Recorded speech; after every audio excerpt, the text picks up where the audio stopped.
The guys who make nuns everywhere tremble in their habits. Founded in Newcastle, England in 1978. Even when Venom was outperforming covers of some of the other famous British bands of the time like Motorhead and Judas Priest, they incorporated satanic and occult imagery in their shows. Fresh off the release of their debut album, Welcome to Hell in 1981, the band released arguably their most iconic work, Black Metal, the following year in 1982, and it sparked continuing legacy of influence in hard rock and other metal genres.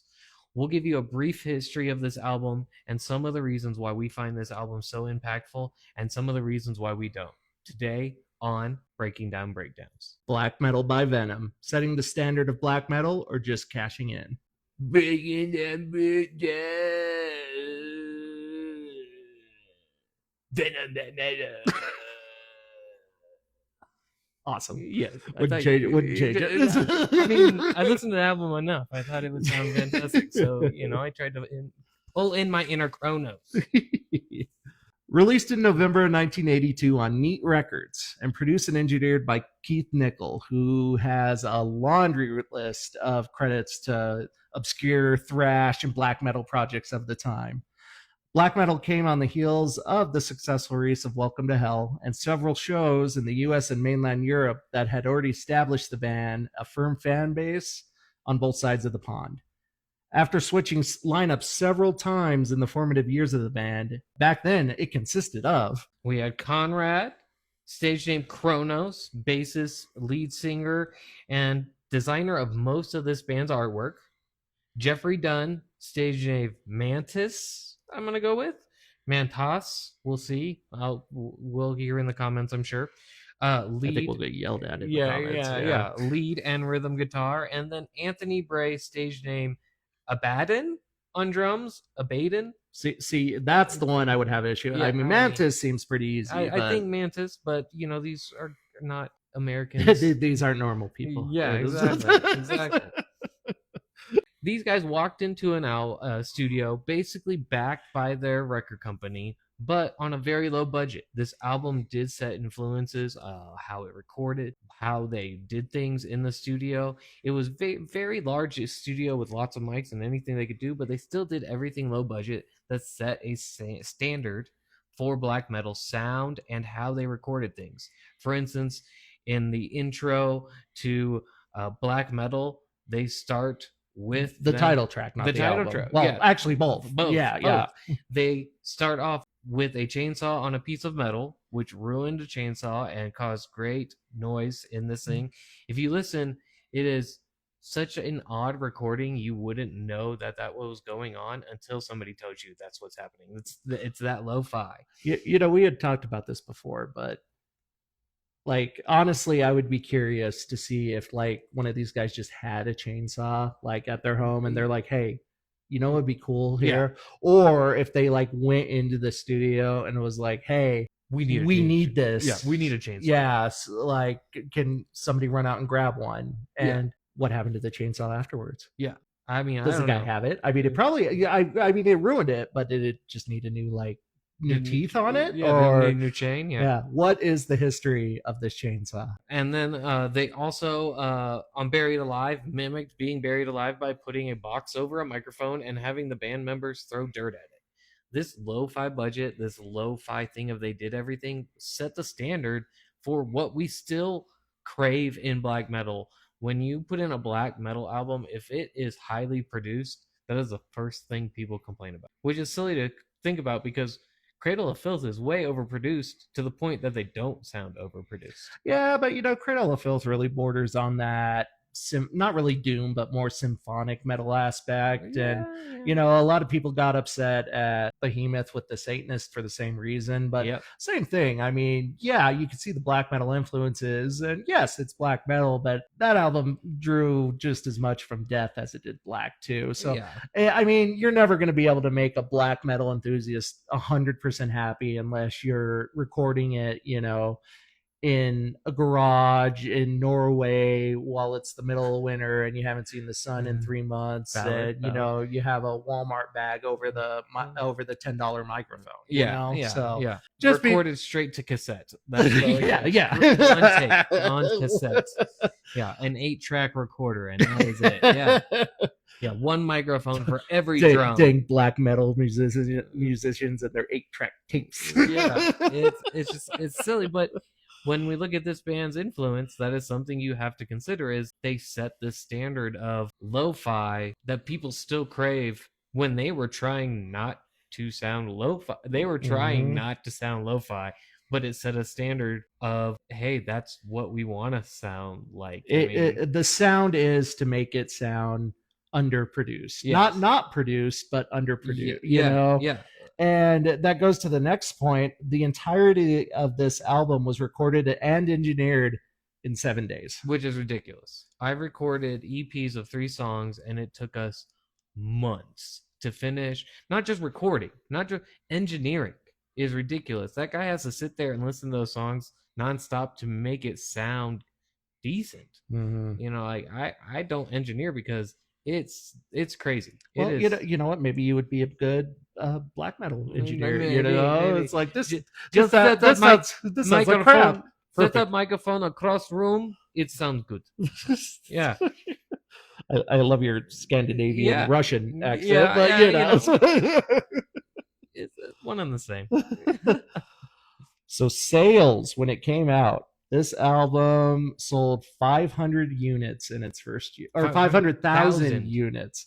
Yeah. Now, if it were the modern day and it were black, yeah, it would probably would sell 500 units in its first year. But Yeah, no, yeah. 500,000 units in its first year, which at the time, I mean, if somebody comes out with an album now and it sells that amount, it's a great album, Yeah. But at the time, it was simply unheard of for a band of this nature. Yeah, a band this heavy and this different, I honestly think a large reason they sold so many of those albums, that cover.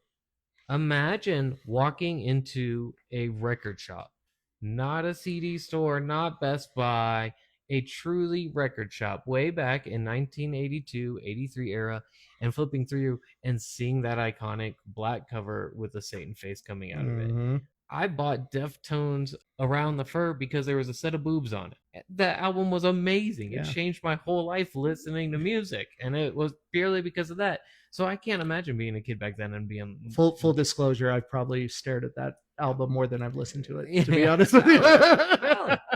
But there are certain things where you're like, that is iconic. Oh yeah, hit it Yeah. out of the park. You Yeah. can't, any self-respecting metalhead, close your eyes, think about this album, it instantly comes to mind. Yeah, and it's one of those things that's funny you don't see it out there. You see Slayer Rain and Blood on Famous People. You see Cradle of Filth on Kanye. Who's going to be the first person to rock a Venom? Because I've seen More mainstream, you mean? yeah. Like, is Selena Gomez going to put on a Bathory shirt? That'd be awesome. That would be awesome. But we'll find out. Oh, let's not. Oh no, it'll probably be one of the Kardashians, and then I, have to flip something. Yeah. Their first show in the U.S. to support this album had a little known band named Metallica open for them. I'm going to say that again. Metallica opened for them. Now, we've talked about this before in private. It blows my mind that this band had Metallica open for them, because in my lifetime, I can only name one time of Metallica opening for somebody, and that was Ozzy Osbourne's last performance. Mhm. And that's mind-blowing to me. And I'm sure it happened, when they were getting their legs, and I mean, we're not saying it didn't happen, but think of another like big show. And I mean, this was a big show at the time. This was an established metal band from Europe coming over to the US with Metallica opening for them. Granted, very early in Metallica's career, and of course that's why it happened. Yeah. But I mean, that right there is a big old feather in your cap. They played 2 shows on Staten Island at a Paramount Theater. I don't know if this Paramount Theater is a big Paramount Theater or a no-name Paramount Theater. There's a Paramount Theater in two of the towns I grew up in, and I don't know if that means anything. We'll have to go with it, or better yet, leave it in the comments. Yeah. Um, the night of the second show, a pyrotechnics mistake left a huge hole in the center of the stage. This, along with Kronos destroying a bunch of his own equipment on stage, like a metal guy back then trying to make a big impact at their first two shows in America, Mhm.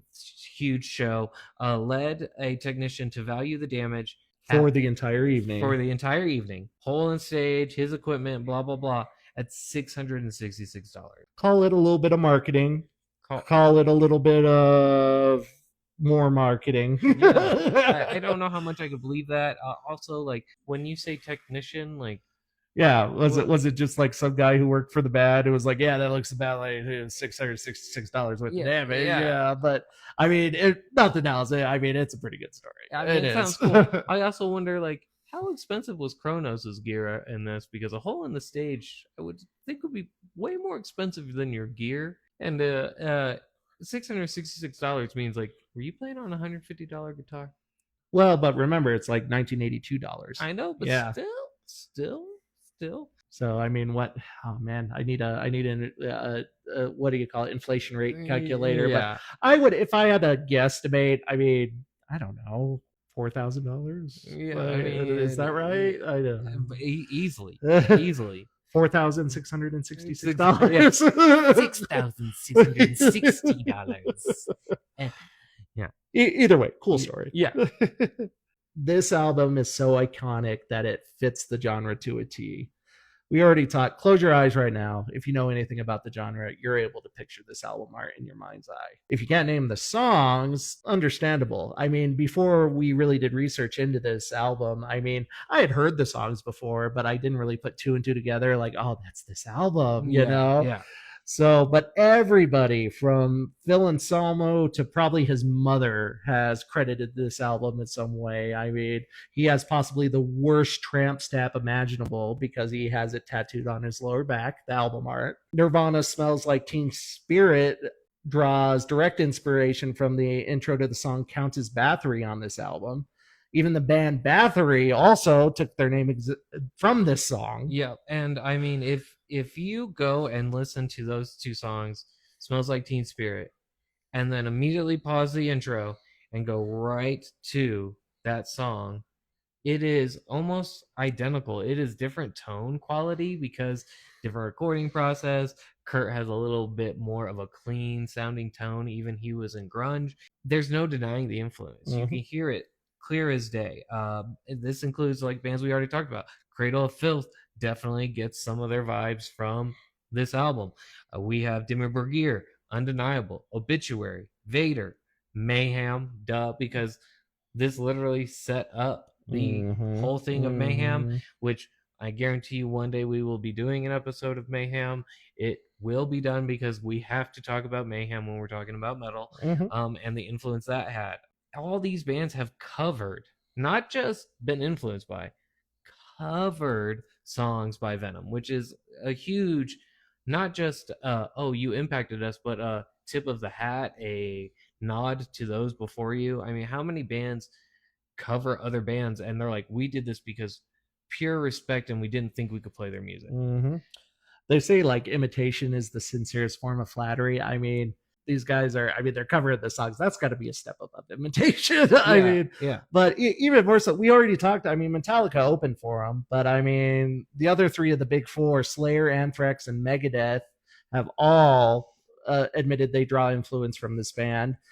Exodus, Creator, even those other bands that people are constantly arguing should be in the big four, all of them have admitted to drawing inspiration from this band, and this album is this band. Yeah, and that shows you that it just didn't impact one genre. It didn't just go on to make black metal. It made people who weren't into the quote into the genre still respect it, still listen to it, and still want to do something about it.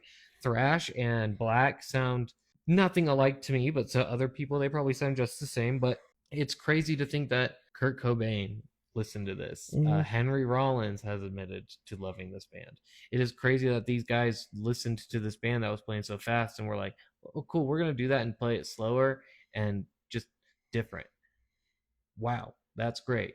You didn't just impact your genre, you impacted every genre. That's awesome. And absent the music of this album, which I know sounds ridiculous to be talking about since, it's a musical album, the imagery of this album and the stage presence that this band had when they were performing this album have gone on to influence not only everybody that we talked about. You wouldn't have Marilyn Manson to the same degree. I mean, you had mentioned Kanye West. Yeah. I mean, you would not have people, even pop stars nowadays, who are able to draw upon the more satanic imagery, arguably, without this band and this album. Yeah. I mean, Little Nas X wouldn't be able to do and be so controversial had he not had Venom to look at. Which I can't say I love his music, but that dude's music videos, fantastic. Fantastic. I mean,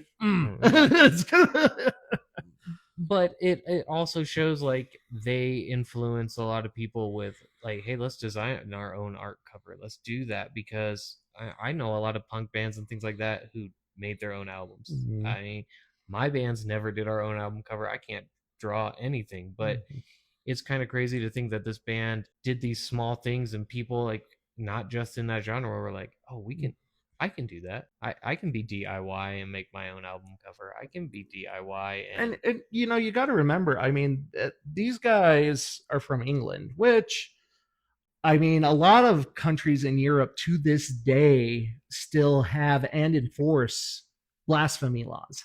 To do this, especially at the time when, granted, Black Sabbath had been there and the 60s had come and gone, and it really opened people's perspectives to a lot of things. But for something to be really released and endorsed and pushed on such a large scale was, I would say, very socially risky at the time. Yeah.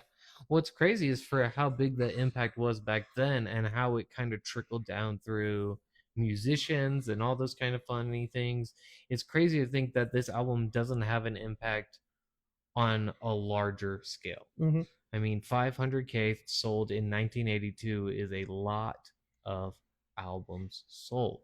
Could that have been purely like people put on the first track and listened halfway through it and never listened to it again because they just saw the album cover? Maybe. I find that hard to believe, but maybe. They still got that money though. Yeah, exactly. They still got the account for that. So it blows my mind that me even being in black metal, this album wasn't talked about.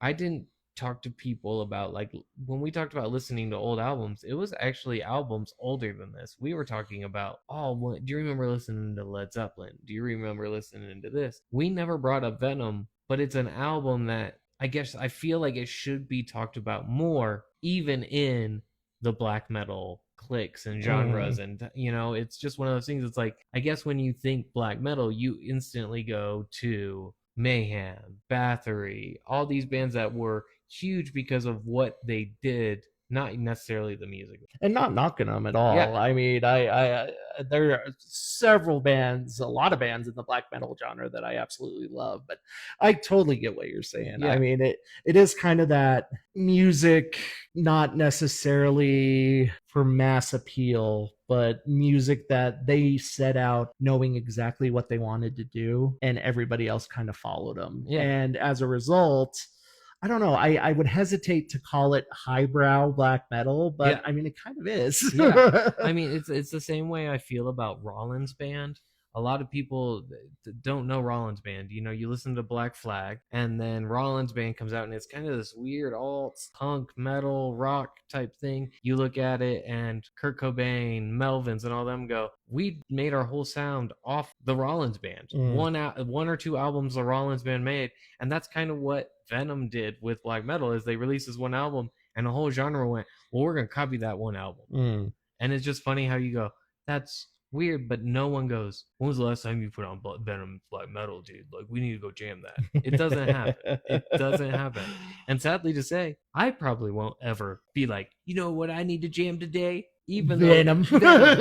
Even though this is an influential album, even to what I've done vocally. Yeah. Even what I do in bands and how I perform, it is an influence, but it's not a big enough influence for me to be like, I want to go jam that. So we can't talk about this band in this album without mentioning the sellout controversy. And if you're not familiar at the time with the album art and with the subject matter, I mean, people accused Venom of selling out and embracing the satanic and the occult imagery just for the sake of album sales. Kronos has a quote. It's a little long one, but I mean, I feel like it addresses it pretty good, so I'm going to read it in its entirety. I've always been interested in Satanism, but we're entertainers, and we use subjects like Satanism and paganism to entertain people, like horror movies do. Listening to a Venom album is the same thing as watching an Evil Dead movie.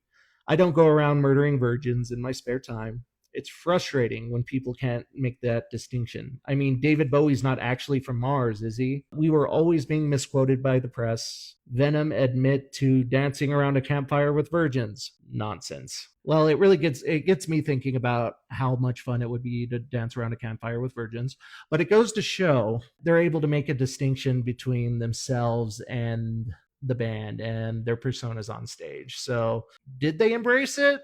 I mean, did they do it for just to sell the album?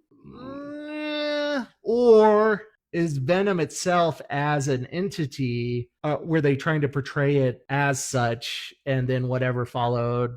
This is the way I kind of look at it Okay. is, like Slipknot, when they first started, it was a lot of satanic imagery, the goat head, pentagrams, and all the fun stuff. Still to this day, but no one goes, oh my God, Slipknot's a satanic band. Because Corey Taylor comes out and he talks like a normal human being. Mm-hmm. I think a lot of it had to do with press. Kronos wasn't a nice guy, even though he might not have been a Satanist. He was not a pleasant human being. He was an English asshole, to put it nicely. He's been in fights backstage numerous times, trashed many hotel rooms. He was a rock star. He was an asshole English rock star. So a lot of people probably saw these headlines and just went, oh, he's a Satanist, because that matches that. Much like probably back in the day, people would go, oh, Black Sabbath, there's Ozzy Osbourne. Yep, Prince of Darkness. He's so evil. But nowadays, he just passed. R.I.P. Ozzy. R.I.P. R.I.P. The greatest to ever do it as a front man. I saw him twice. No doubt in my mind, one of the greatest to ever do it. The greatest Ozzy to ever Ozzy. Yeah, exactly. No one nowadays goes, oh my God, he's such an evil human being, because they watched him on the Osbournes and they realized this guy loved his family. He loved making music. And the only reason he was able to make music was because Ozzy was this stage person who was over the top, who was way bigger than life. And the only way he could do it for a lot of years was a fuck ton of cocaine and a fuck ton of alcohol. And it's one of those things. How much of your soul are you selling? What's the saying? How long will you fight monsters till you become one? Yeah. Like, was Kronos an asshole that made Venom, or was Venom the asshole that made Kronos? That's a very good way of putting that. Yeah, that is a very good way of putting that. Yeah. So I guess you can't say 100% one way or another. No. But I mean, it definitely seems like you just said, the individuals in the band, they had to borrow from each other to make the music and to make the career. So yeah. All right. Well, let's get to it. The final verdict, how we feel about this album. We touch on it. We go in and out of it throughout this whole podcast for you guys. But at the end of it, I think we're going to do, what do you say, 1 out of 100? 1 out of 100. That 1 works. out of 100. Let's both do it. 1 out of 100.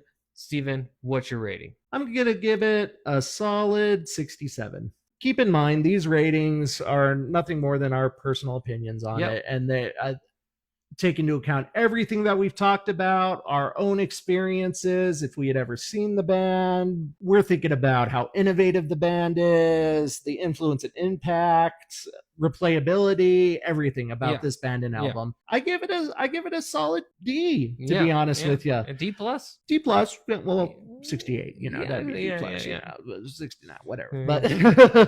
But slightly better than it. The reason I give it that rating, innovativeness, I mean, 10 out of 10, 100 out of 100. Yeah. I do. But it averages out. Yeah. You had touched on the replayability earlier. I mean, I listened to this album a lot when we were researching this show. I don't jump in my car and pop on black metal. Yeah. When it comes on, I'll leave it on my mix just to annoy my wife when we're driving around, you know? Oh, she And doesn't like she listens to a lot of metal, but I feel like I definitely feel like I have a little bit more refined taste. Yeah. Yeah. But and honestly, that's the big one that did it for me. No shade against anyone who loves this album, and I'm sure there's going to be a more than a few gatekeepers yelling at me here. But honestly, there is just zero replayability for me. I totally agree on the replayability, but I'm gonna have to go a little bit higher than you. I'm gonna have to give it a 70. Okay, I'm gonna have to give it a C. C minus. C minus. Yeah, passing grade in my world. Got a degree. C's get degrees. C's gets a grade, baby. It's undeniable its impact. It's undeniable how the recording process influenced black metal's recording process to this very day. It is undeniable, but that this band set a precedent for thrash metal on speed and how technical you can be while playing fast. It set all these kind of things, but it also like it set a tone for making your screams weird by doing the worst screams ever, in my opinion. As a former vocalist, those vocals aren't good.